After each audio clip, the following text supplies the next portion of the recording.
Sindhu Bhairavi new promo சிந்து ஹாஸ்பிட்டலுக்கு வெளியே உட்காந்து போராட்டம் பண்ணிக்கிட்டு இருக்காங்க. அதை பார்த்துட்டு என்னமா ஆச்சு, ஏமா இந்த அளவுக்கு போராட்டம் பண்ணிக்கிட்டு இருக்கான்றாங்க.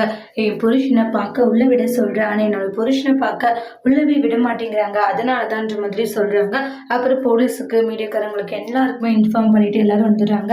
அப்போ வந்து ஸ்னேகர் வந்துட்டு, ஐயோ இது என்ன போலீஸ் மீடியாக்காரங்க எல்லாரும் வந்திருக்காங்களே, பிரச்சனை ஏதாச்சும் ஆயிடுச்சுன்னா என்ன பண்றதுன்ற மாதிரி ரொம்ப பயந்து போறாங்க. அப்புறம் போலீஸ் இவங்கெல்லாம் வந்துருவாங்க. பயங்கர கலாட்டம் நடக்கிறதுனால சிவா இருந்துட்டு, என்னாச்சு, அந்த மாதிரி உன்னை பார்க்கணும்னு சொன்னா முடியாதுன்னு சொன்னேன், ஆனா அவ போராட்டம் பண்ணிக்கிட்டு இருக்கா சிவா, சரி நான் பாத்துக்கிறேன்றாங்க. ஒரு முறை சொன்னா உனக்கு புரியாதா, இங்க இருந்து கிளம்பு, இன்னைக்கு வீட்டுக்கு வந்தா நானும் வருவேன், நான் வரமாட்டேன்ற மாதிரி பயங்கர ஆர்குமெண்ட் பண்றாங்க. அப்ப நான் இங்கவே தான் இருப்பேன், சரி இங்கவே இருந்து என்னெல்லாம் உன்னால போராட்டம் பண்ண முடியுமோ எல்லாமே பண்ணிக்கோ, ஆனா நான் வீட்டுக்கு வரமாட்டேன், நீ அந்த வீட்டை விட்டு போனதான் நான் அந்த வீட்டுக்கு வருவேன்றாங்க.